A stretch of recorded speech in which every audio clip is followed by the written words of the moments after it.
Hi there, I'm Josef from Copenhagen. I work as a management consultant for one of the big consulting houses, and I spend time on my master's abroad in the UK, and I also spent my entire PhD abroad in the US.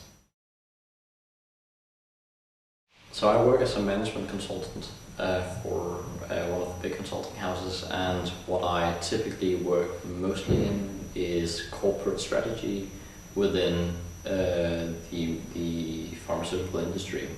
And so what I do a lot of is what's called therapeutic and disease area strategy. So basically helping medical companies defining and articulating the strategy around which new diseases to go into, how should they do it, what is the synergies with the existing portfolio, and the capabilities and platforms in-house, both in terms of technology and experiences.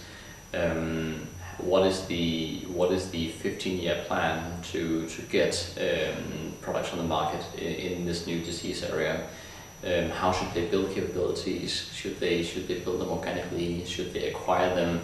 If they should acquire them, which companies are interested to look at?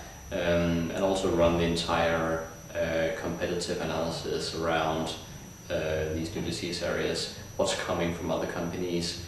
What does the epidemiology look like on a 30-year basis? I wanted to go back to at least what I think is better food, a better cafe scene. But I was also missing my friends and family that I've been away from for a very, very long time. And so I would say the desire to at least be in Europe and the desire to be around friends and family again was driving my decision to go back to Denmark. Being in a very international environment was beneficial for the current role that I'm in because it's so international as well. I just came back from Frankfurt yesterday, and I was in Zurich 2 weeks ago. So I do have a very international line of work here as well, and they, I would say, blend well together. Also given my prior background.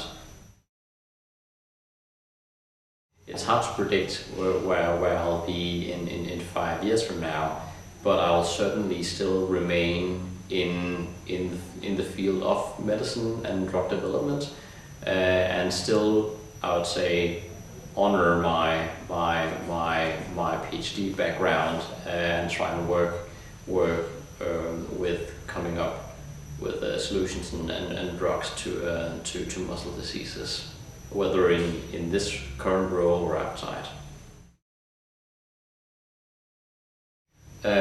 I didn't feel that there was any issues coming back to Denmark and translating my knowledge to something here.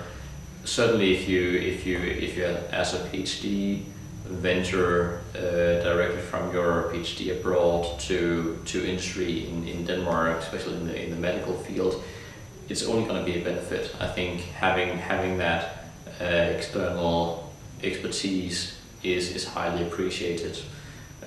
So I foresee no issues there in transitioning back. What I felt after having spent many years abroad is that part of my Danish have been, I would say, irreversibly damaged, and it's mainly around idioms, or in Danish ordsprog. I just can't remember many of them anymore, so I get them wrong. It's the first thing that goes, and also in my everyday work, the working language is English. I spend most of my week outside Denmark. Actually, I'm primarily home in Denmark on the weekends. So I would say, both from having lived abroad for many years and now working abroad most of the week, I would say that I find myself grasping for or not remembering the corresponding Danish word more often than before. But that's really it. Everything else was very easy.